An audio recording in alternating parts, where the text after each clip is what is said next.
Rockstar Shepherd here with a Yu-Gi-Oh deck profile. This is my Dark Magician deck. And of course, we're going to start off with playing 3 Dark Magicians. Pretty much, that can't function without it. Then we're going to play 3 Magician's Rods. This is obviously just for searcher power, and it's great because you can recycle it if need be. Get your Magician's Navigation, your Dark Magical Circle, your Eternal Souls. Then the last card we're playing at 3 here for monsters is going to be Apprentice Illusion Magician. Again, she's great and easy to get out. Allows you to fetch Dark Magician. And if you need to power boost, remove her from the field or discard her from your hand. I use her to also help out bring my Norito, the Moral Leader. That's about it for what I'm playing at 3. Then I'm playing 2 Magician's Robes. 3 is just too cloggy for this deck. I pretty much run him. Again, Special Summon Dark Magician. Nothing else. Then 2 Dark Magician Girls. I've had a lot of people say she's useless. Not really, because I, again, use her just like a Princess Illusion Magician. I use her for Norito, for either as extra material or to help bring her out. Then I'm running 2 Milas, honestly just fucking because. Allows me to see opponent's trap spell cards. No other reason that might possibly get replaced later on. Then I'm running for the last card 1 Dark Sorcerer, Dark Magic. Really easy to get out in this deck. Great card to have for trap control. No cost to pay. Destroy it upon activation. Negate and destroy. Boom. Done deal. As many times as possible you need it for. Now for spells, we're running 3 Dark Magical Circles. No real reason, but the banish ability, normal Special Summon Dark Magician. Banish a card on your opponent's side of the field.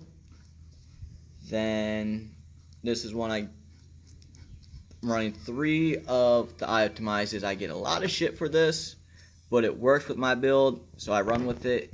I'm running 3 for the third one, just extra security in case opponent destroys or negates.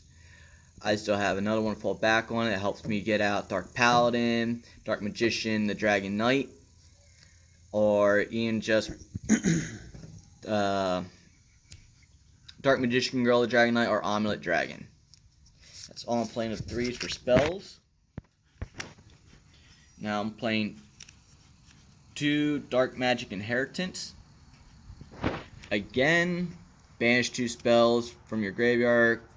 Add 1 spell or trap that list, Dark Magician or Dark Magician Girl. Obviously, go at this for either Navigation or Magical Circles or Eternal Souls if you don't get them. You probably could get away with playing this at 1. Again, for me, extra security, I'd rather play it at 2. Then we're playing 2 Dark Magic Attacks, back row removers. Enough said. Then for singles, we're playing 1 Diffusion Wave Motion, front row removal.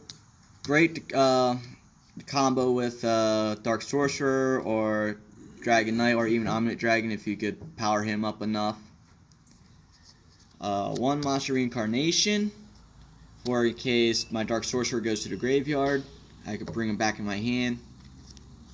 And then Soul Charge for bringing a Dark Magician, Illusion Apprentice Magician, or Dark Magician Girl back to the field for whatever I might need them for.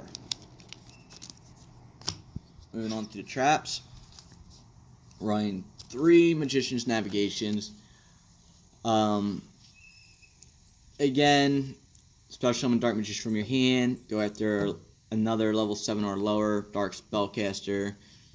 Pull it off, combo this with Illusion Apprentice Magician bring out use her to get Dark Magician in your hand, play this, get them on the field, banish something with Dark Magical Circles, then bring out another level 6 or level 7 to either bring out Norito or Dark Sorcerer or Ebon High or Ebon Illusion.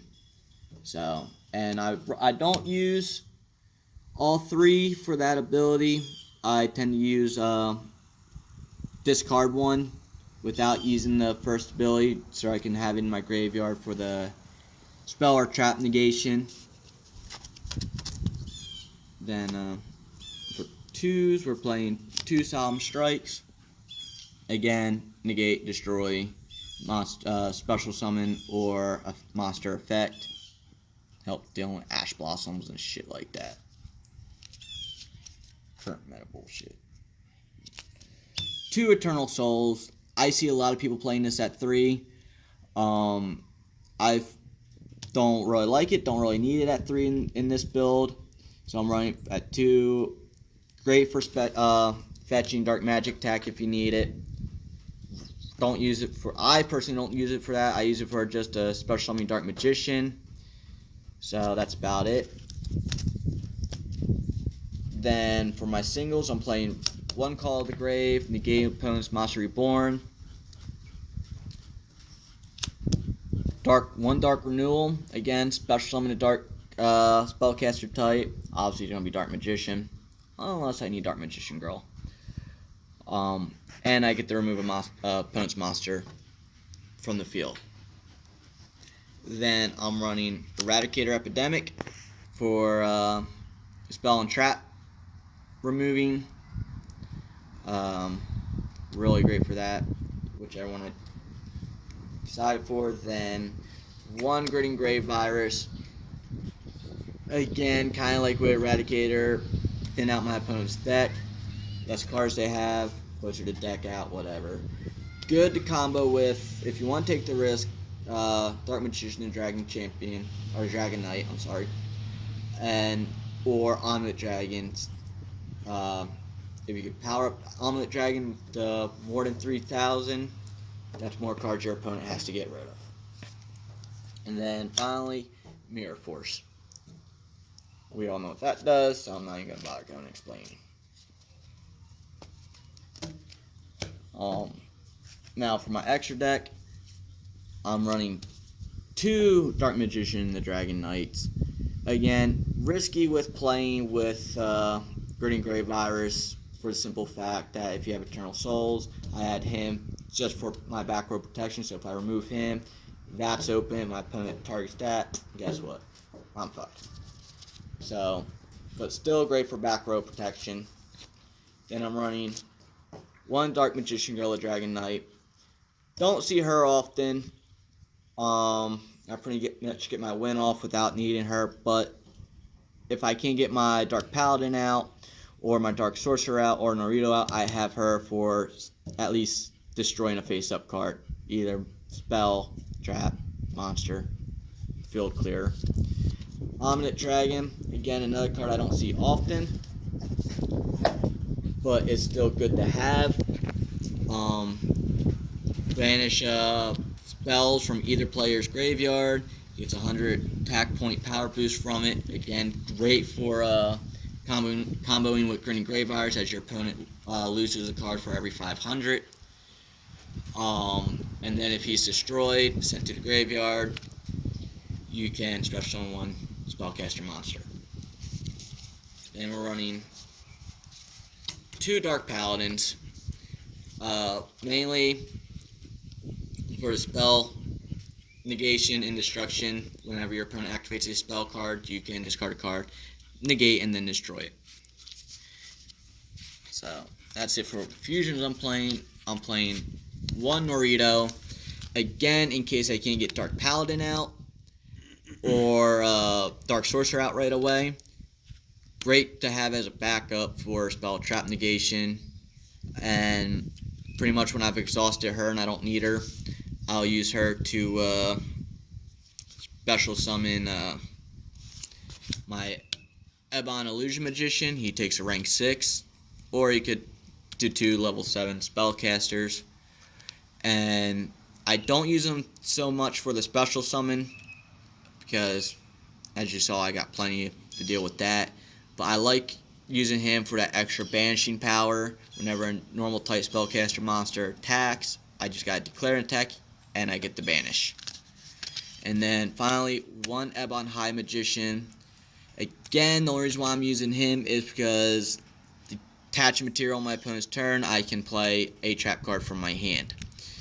So, use that to really throw off and break up my opponent's strategy, their board, whatever. So, that's the only reason why I'm playing him. That's the only thing, in my opinion, he's really good for. And that's it. That's my deck, Dark Magician deck profile. So if you like it, you don't, cool. Leave a comment, tell me what you think. If you want to build it, try it out yourself, knock yourself out.